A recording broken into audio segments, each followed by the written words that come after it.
Hello everyone, నేను ఈ PCOD ఎలా తగ్గించుకున్నాను, ఎలాంటి డైట్ మెయింటైన్ చేశాను, నేను ఎలా వెయిట్ లాస్ అయ్యాను అంటే the best recipe morning breakfast నేను ఈరోజు మీకు ఇంట్రడ్యూస్ చేస్తాను. అది ఎలా ప్రిపేర్ చేసుకోవాలి, ఎలా వెయిట్ లాస్ అవ్వాలి, హై ప్రోటీన్ డైట్ ఎలా మెయింటైన్ చేయాలో ఈ వీడియో పూర్తిగా చూసేయండి. హెల్దీ బ్రేక్ఫాస్ట్ కోసం సద్దలు తీసుకున్నానండి. డీమార్ట్లో 1 kg తీసుకున్నా. 63 రూపీస్ ఉంది దాని మీద, బట్ నాకు 50 రూపీస్కే వచ్చింది. అండ్ వాటిని 1 kg సద్దలు నేను తీసుకొని ఒక పాత్రలో వేసుకున్నాను. అందులోకి నేను నల్లటి ఉద్దులు తీసుకున్నాను. ఈ నల్ల ఉద్దులు ఎందుకు తీసుకున్నానంటే వీటిలో హై ఫైబర్ ఉంటుంది అండ్ మంచి ప్రోటీన్. నార్మల్ ఉద్దులతో కంపేర్ చేస్తే ఇది చాలా మంచిది. ఇది నార్మల్ ఆర్గానిక్ ఫుడ్ కాబట్టి. అండ్ దీన్ని అండ్ సద్దలు రెండు బాగా వాష్ చేసుకొని వాటర్లో నానపెట్టుకోవాలి. నేను ఎర్లీ మార్నింగే నానపెట్టుకునేస్తాను, ఎందుకంటే నైట్ మనం మిషన్కి వేయించుకోవచ్చు. ఇలా మిషన్కి గట్టిగా వేయించుకోవాలి పిండి.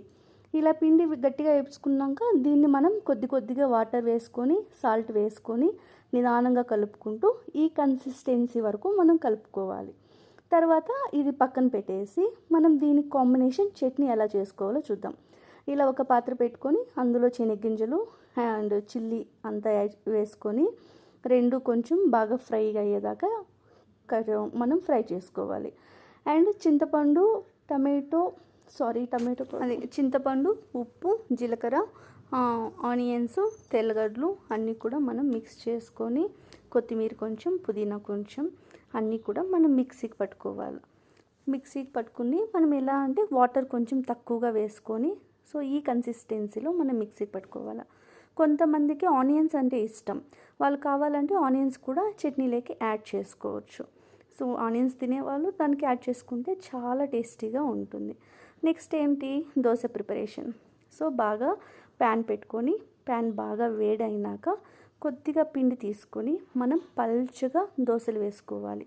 మందంగా వేసుకోకూడదు, ఎందుకంటే మనకు క్రిస్పీగా కావాలి కాబట్టి చాలా పల్చగా దోశలు వేసుకోవాలి. తర్వాత దాని మీద కొద్దిగా ఆయిల్ అప్లై చేసుకోవాలి. ఆయిల్ కూడా ఎక్కువ అవసరం లేదు. అండ్ ఎలాంటి ఆయిల్ అప్లై చేసుకుంటారంటే నేను ఒక healthy oil like olive oil లేకపోతే వేరుశెనగల నూనె మన ఇంట్లోనే గనుగు పట్టించుకొని పెట్టుకుంటారు కొంతమంది, అలాంటి ఆయిల్ యూస్ చేయొచ్చు. అది చాలా హెల్దీ.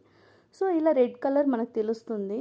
ఆ తర్వాత మనం బ్యాక్ సైడ్ తిప్పించి దోశని బాగా ఫ్రై చేసుకోవాలి. 2 సైడ్స్ కూడా ఇలా రెడ్ కలర్స్ రావాలి. ఇలా రెడ్ కలర్ వచ్చాక చాలా క్రిస్పీగా ఉంటుంది దోశ.